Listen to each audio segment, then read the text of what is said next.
They say that everyone who is in prison says they're innocent, but sometimes they really are.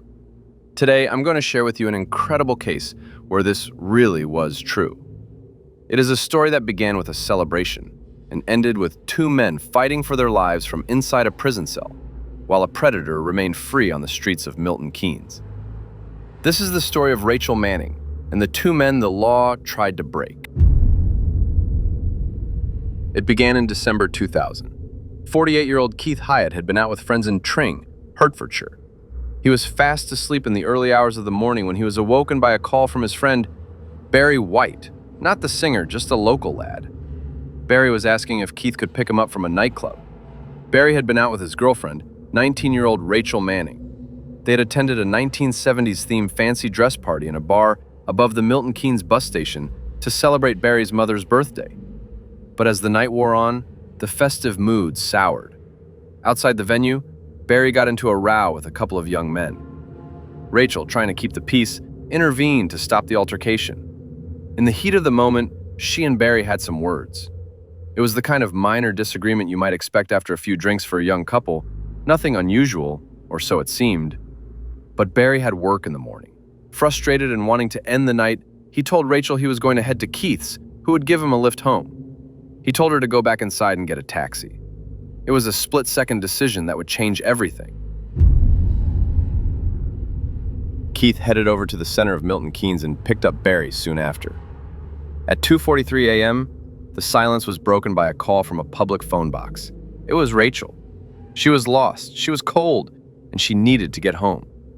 They agreed to meet at a Blockbuster video store, a landmark of the era, where they could pick her up and take her home safely. Keith and Barry arrived at the shop at 3:13 a.m., but there was no sign of Rachel.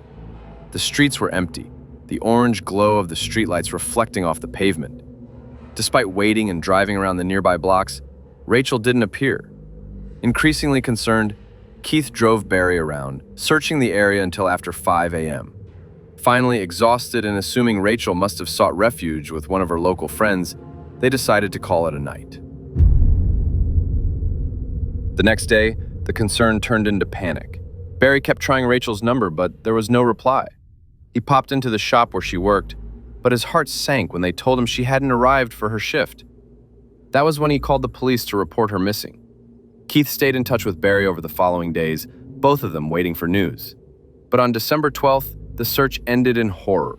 Rachel's body was found near Woburn Golf Course. She had been strangled and her face had been severely disfigured in a savage attack with a steering lock, which was found discarded close to her body. The investigation didn't look outward, it looked inward. Detectives found that there had been multiple phone calls between that phone box and Keith's home, not just the one call Barry had mentioned. To the police, this didn't ring true. They formed a theory. Rachel hadn't made that call at all. Instead, they believed Barry had called Keith to confess he'd killed Rachel during an argument, and he was asking for Keith's help to dump the body. CCTV footage had captured the van driving around in the early hours, which the police interpreted not as a search for a missing girl, but as a search for a place to hide a corpse. Keith Hyatt was arrested on suspicion of helping conceal a crime. His van was seized and scoured by forensic experts. They found microscopic particles on the seat that appeared to match those on Rachel's skirt. To the detectives, this was the smoking gun. They believed Rachel had been killed with the steering lock found in the van, then propped up in the passenger seat before being dumped at the golf course. The murder trial took place in 2002. Emotions were running high. The jury heard a narrative of a jealous boyfriend and a loyal friend covering up a brutal crime. Barry and Keith protested their innocence with everything they had. Their families and friends were in complete disbelief, but outside that small circle, public opinion was savage. Most people in Milton Keynes believed they were absolutely guilty, and that the key should be thrown away. The jury returned their verdict: guilty. Barry was sentenced for murder, and Keith was convicted of helping him cover it up. During his 2.5 years in prison, Keith Hyatt never stopped fighting. He wrote over 3,000 letters from his cell. When he was released on parole, he wrote thousands more. One of those letters reached the team at the BBC program, Rough Justice. The Rough Justice team was legendary for uncovering miscarriages of justice through breathtaking research. When they looked at the Manning case, their reaction was one of pure skepticism. They noted that if Barry and Keith had murdered Rachel and disposed of her body 8 miles away, they would have had to carry her over fences, up a muddy embankment, carry out a post-mortem attack on her face, and get back into the van, all without taking a single speck of mud, blood, or debris back into the vehicle with them. And they would have had to do all of this in a window of just 13 minutes. To the BBC team, it appeared outlandish. They began to dismantle the forensic evidence. The prosecution had used Professor Kemp Pye, a highly respected expert. He had claimed the particles on the van seat matched Rachel's skirt. But the rough justice experts showed that these particles could have come from any common disposable lighter and could have been transferred at any point in the 16 hours before her death. Furthermore, they pointed out the sheer lack of logic. If they were dumping a body, why would they prop her up in the front passenger seat instead of hiding her in the back or the boot?